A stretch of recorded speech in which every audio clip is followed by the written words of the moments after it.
Sleeper Wire, the only fantasy football radio show with more than a dozen multi-time, multi-league, multi-year champions. Listen to the Sleeper Wire show every Friday, 4 to 6 p.m. Eastern on Dash Talk. Hey everybody, before we start the show, I just want to tell you once again about pristineauction.com.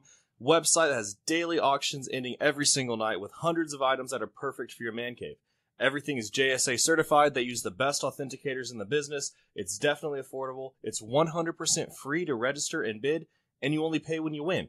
Go to pristineauction.com and let them know that you heard about it from Sleeperwire. That's PRISTINE auction.com. I challenge you to a duel. It's the only argument I need. I don't want to talk to you no more, you. You got a lot of nerve. Soon you will know what it is like to be defeated. Stop defending him, Sean. All right, let's go.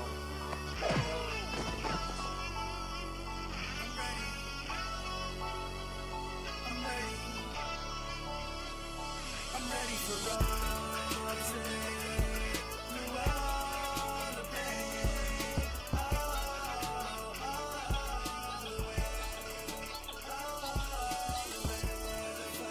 Hey sleepers, welcome into the Sleeper Wire Great Debate Show where we do a fast debate between two players. I'm your host, Professor Chris, on Twitter at Seymour Sleeperwire.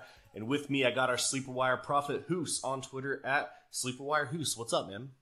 What is up, man? How's it going? It's going nice good. And full after Turkey Day. Yeah, exactly. How many pounds did you gain? At least 9. At least 9? Yeah, all right. At least 9. So over under 8.5. Yeah, about. I was definitely over.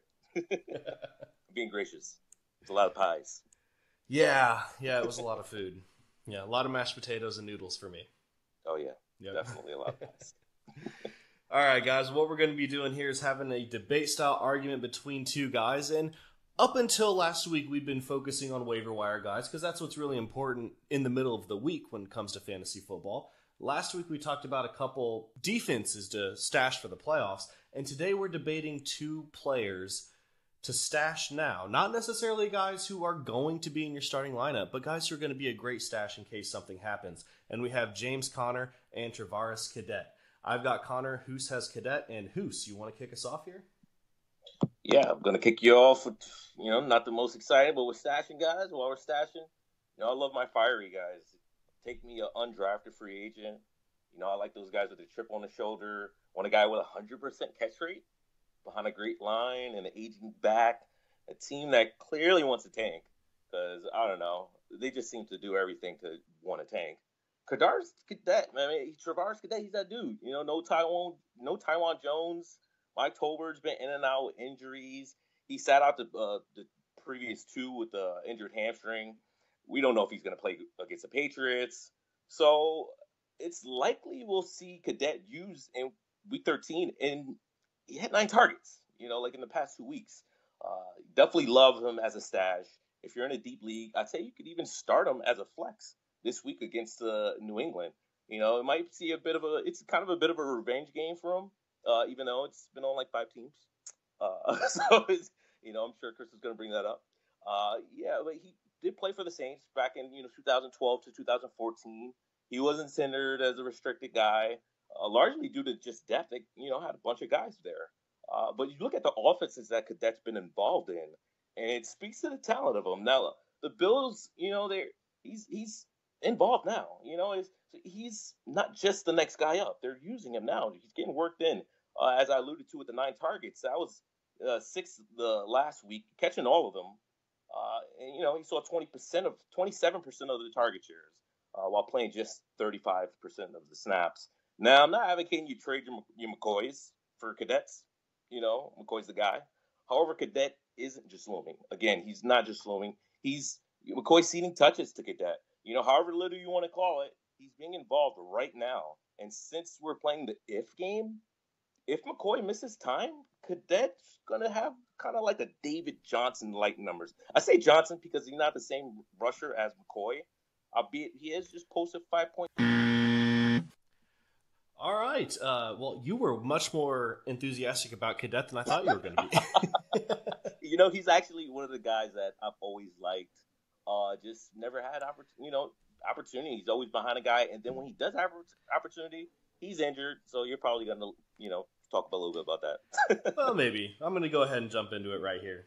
So Travaris Cadet is a guy who we really haven't seen anything from on the ground throughout his first 5.5 seasons in the NFL. He had a good season through the air in 2016, last year with the Saints, catching 40 passes for 281 yards and 4 touchdowns. That's pretty good for a backup. It sounds like a serviceable fantasy back, right? No, he had 4 carries all season. He only carried the ball 4 times, and that was with playing 15 games. It's not like he was injured. He played 15 games. They only gave him 4 carries. You talked about the depth that he's been a part of. He hasn't risen in those depth charts. He's always been at the bottom. In fact, he only has 36 carries in his entire career. That's a number that a Steelers running back can get to in 1 game. Let's face it, we have a rookie with not much NFL experience in this debate, and a 6-year veteran with 36 carries in his career. In fact, his 9 carries with Buffalo through 2 games account for 25% of all of his carries all time. Now, the opportunity is there if LaShawn McCoy gets injured. There's no doubt about that. And there's also no doubt that opportunity matters a ton for running backs in fantasy football.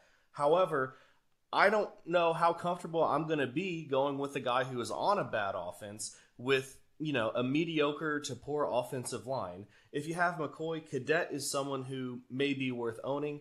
But if you don't have LaShawn McCoy, I would look a different way. All right, moving over to James Conner.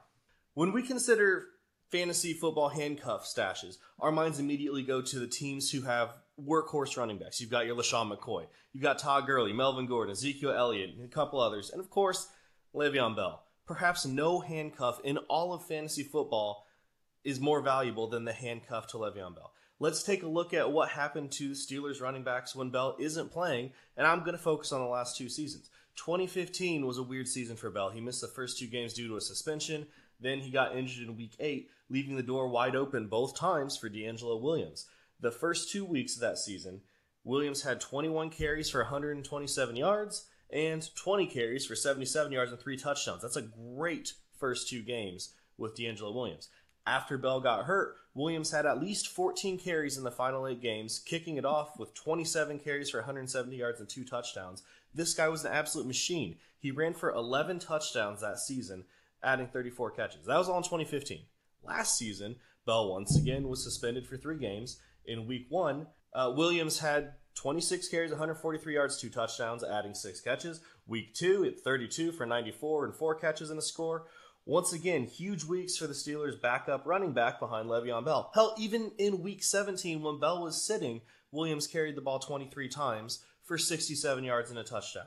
D'Angelo Williams averaged more than 20 carries per game when Le'Veon Bell was out of the game, and he did that when he was 32 and 33 years old. That Steelers' offensive line, is the point I'm trying to make, was legit. But guess what? It still is. The 2017 Steelers offensive line has 4 of the 5 starters from that 2016 team playing, with the only difference being at right tackle. The offensive line is basically the same, which is great for any running back behind that line. Now, in regards to James Conner, it's not just the Steelers that make it a great situation. Conner is a very talented power back. He was injured his junior year at Pitt, but let's not... All right, Hoos, let's get your rebuttal on that. All right. Yeah. While I love the fact that there's a guy waiting in the wing, James Conner, he's got another guy that's waiting in the wing in Fitzgerald Toussaint. And Fitzgerald Toussaint, although I don't love the guy's talent, we've seen him at least, spell Bell. You haven't really seen much of James Conner. We haven't even seen him used sparingly. Very little. Yes, he's a big back. Yeah, he possibly could get it done. Mike Tomlin did say he would feel comfortable with the 3rd-round rookie if Bell wasn't ready for a full workload, and that was earlier in the season. It didn't seem like, they gave him much work, limited 4 carries, they just didn't give him much work preseason. I just haven't seen much of him. There's another guy there on the depth chart, so although I would like to stash him, I just haven't seen anything. Travaris Cadet, he's actually playing where we were able to see him play. We just haven't seen this from Conner. I would love to tell you, he could do this, he could do that. College is great, but college is college. Sometimes guys aren't able to, make that transition. They also got Terrell Watson back there. So, I mean, it's just a cluttered backfield. I don't feel like he's established enough. He's a rookie.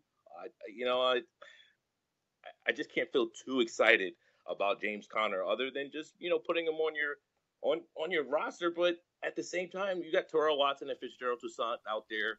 We just don't know. He's not the clear. All right, well, before we move into our final thoughts, I have another thing to mention. Here, another special shout-out to Fantasy Champs. We have a special offer from them for 10% off an order at fantasychamps.com. They've got the absolute best hardware for your league, including championship trophies, rings, and belts, and they have fantasy loser trophies as well. Go to fantasychamps.com and use the promo code SLEEPERS for 10% off your order. All right, guys, let's go ahead and move it to the final thoughts, and we're going to go ahead and take it back to Travaris Cadet.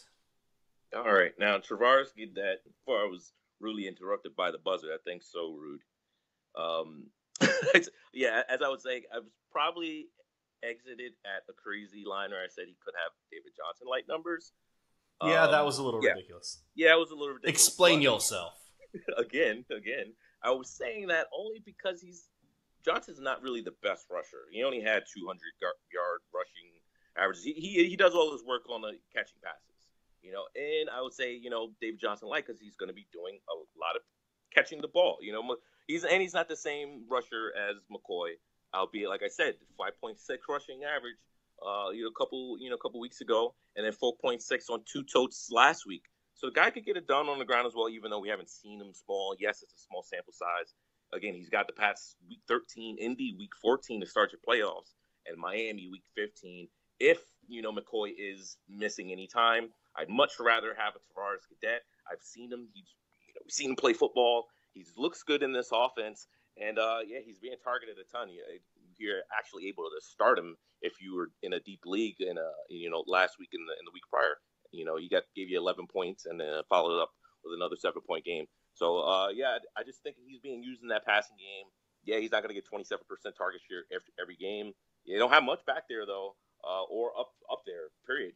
So, again, he's an injury away from seeing a big workload. Like I said, the David Johnson light. Very, very, very, very light. Yeah. He's going to see a ton targets. Maybe like the calorie-free diet David Johnson light. Yes. Yes. Yes. It's not going to be the tastiest version, but you'll feel good. You'll feel healthy. At least. You'll feel healthy.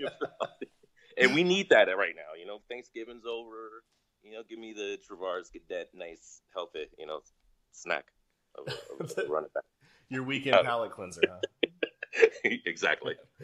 All right, taking it back to James Conner here. He, as I was saying, he was injured his junior year at Pitt, but talking about his sophomore and senior seasons, as a sophomore, this guy rushed the ball 298 times, 1,765 yards, and 26 touchdowns. In 2016, 216 carries, 1,092 yards, and 16 touchdowns, which is still a great season. His weakness is in the passing game. He's not the ideal third down back, but he makes up for that on the ground. This is a guy who was a team captain, and he was known for his resilience and his mental toughness. This is a guy who overcame Hodgkin's lymphoma to return to the football field. Arm tackles are a waste of time on this guy. He's incredibly strong. He's got a great stiff arm. He doesn't need a big hole to open up. He can create one. Sure, he's young. He's a rookie, but he's talented, and he'll be a high or low RB1, high in RB2 if Bell goes down.